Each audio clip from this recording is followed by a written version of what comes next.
We continue on this Tuesday. It's Bickley Marotta Mornings, live from Salt River Fields at Talking Stick. D-backs spring training. Our pleasure to welcome one of the newest D-backs onto the show for the first time. Joc Pederson joins us. Two-time World Series champion, two-time All-Star. Joc, thanks for stopping by. Right on. Thanks for having me. Pretty cool to see you rolling on down on that hoverboard, man.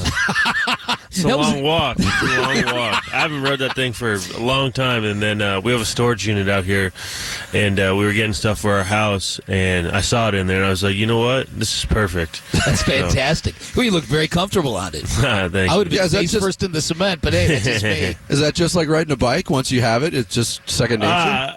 I guess, yeah. I mean, I used to ride it a lot. Yeah. I think it was like 16 or 17. They were pretty popular, and then it was, I don't know, it was just in there, and I needed it. Work smarter, not harder, That's right, Jack? Obviously, Diamondbacks fans really familiar with you. You've been kind of an enemy of the Diamondbacks in your career with the Dodgers and inflicting damage, and then the last 2 years with the Giants. After competing against the Diamondbacks for so long, you've been here now for a little bit. What is your early synopsis of what this is all about? I'm really enjoying it. It's a great group of guys. They're all young, hungry, want to win, want to get better every day, and I'm glad I can be a part of it and try to fit in. They obviously had a unbelievable year last year, but they're not satisfied, and they want to continue to get better and achieve greatness. So there's a standard, and they hit the standard every day of practice, and it's fun to be a part of. Now, as a two-time World Series champion yourself, what do you think you can bring to the group? What do you think they're going to be facing after having such a near run to a title last year and then coming back trying to do it again? I think just getting complacent, getting comfortable. But that's not the case here, and I think the coaching staff does a great job of keeping the foot on the gas pedal and making sure that all the work is getting in, nothing's getting slept on, every detail's covered, so that that doesn't happen. Talking with Joc Pederson of the Arizona Diamondbacks here on Bickley and Marotta Mornings. Your path to get here, you hit free agency, you signed very late January with the Diamondbacks. What was the offseason like? What was that free agent process like for you? Because we know there's a lot of big-name free agents that are still out there, so was it at all nerve-wracking for you? It was pretty interesting. It was always like, hey, once Shohei signs, it's going to speed up. Once this person signs, it's going to speed up. And really, I just kind of got a good opportunity and took advantage of it. I didn't really shop it to other teams. I just thought it was a really good fit for me, my family, my career. So, we saw it and we kind of locked in and tried to figure out what's the best that we could do and go from there.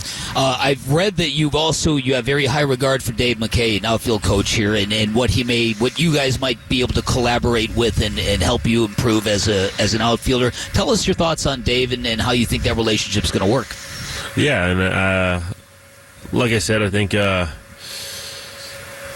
over time, I think part of the issue is people getting comfortable and not lacking some of the details and stuff like that, or not doing all the defensive work. And I think that's happened to me over the past, I don't know, a couple years, and my defense has kind of declined a little bit. And I thought it was a great opportunity to come here. He's known as probably the best outfield first base coach in baseball. And we've gotten right to work, and every day we have individual defense, and he continues to have discussions with me and about changing the way I play and changing my game and the perception of it on the base running and defensive side. And it's all stuff that you don't want to do, but you need to do, and you know what I mean? Yeah. So it's really good for me. It's someone to hold me accountable on the little things and do it all right, and I'm excited for him to be on me the whole year.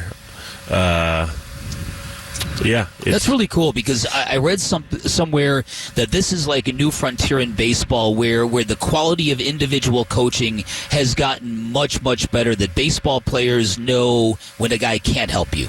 That for years have been a lot of those kind of guys in the game. I don't know whether that's true or not, but I do know that there's a feeling out there that the quality of specialty coaching, individual coaching, position coaching is really improved.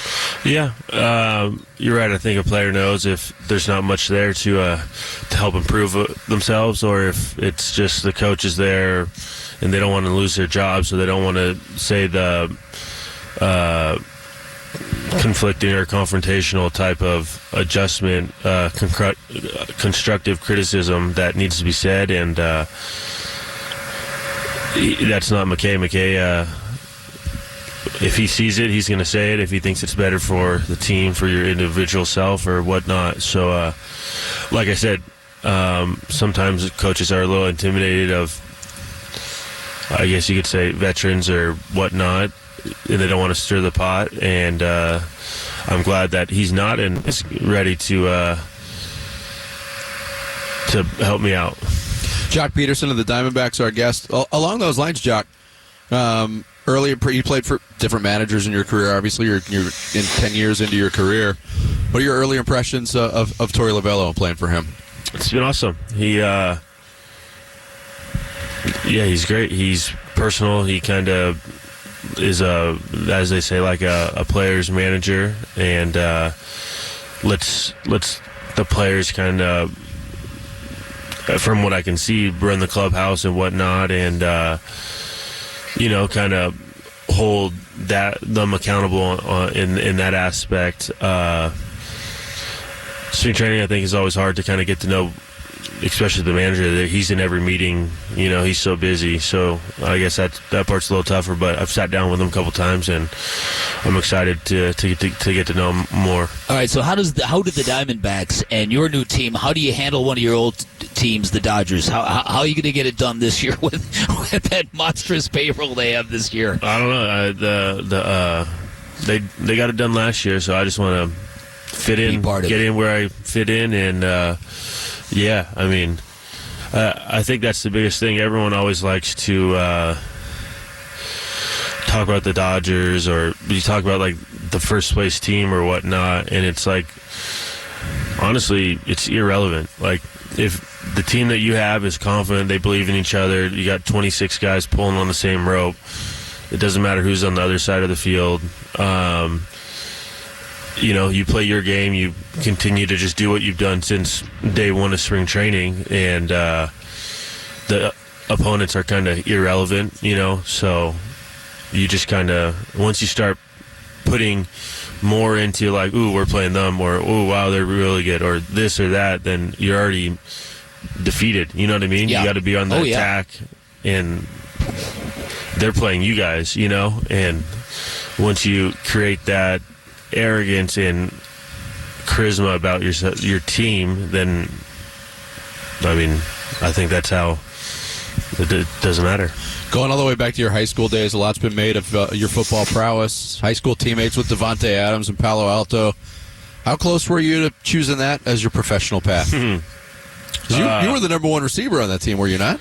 Yeah, I had really good numbers, but I'm not exactly the fastest or most athletic. It exponentially changes in college. I guess it does. And I'm not a big fan of running over the middle and just getting whacked. And that wasn't my good thing. But yeah, I ran good routes and I had really good hands. But yeah, Devontae, it's fun to watch him continue to dominate. All right, so in a perfect world, what are you going to bring the Diamondbacks in 2024? What level of production, what level of vibe, what level of teammate? What are you going to do for this baseball team in a perfect world? Hopefully I can just help them continue to have fun, which they already do, continue to win some ball games, and hopefully, I don't know, maybe relay some knowledge to some of the younger guys that experiences that I went through, so that maybe they don't need to, whether struggles, success, on-field, off-field, and just kind of, I've probably experienced whatever. Seen a lot. Whatever they've gone through, and win a World Series is the main thing, That felt 1 or 2 wins short last year, and that's the goal this year. Joc, thanks so much for Thank you, stopping by. Joc. Appreciate Best you, of luck man. this season. We can talk again soon. Stay safe on that hoverboard, brother. Thanks for watching Bickley and Marotta. Click to see the latest Bickley Blast and hit the button in the middle to subscribe to Arizona Sports.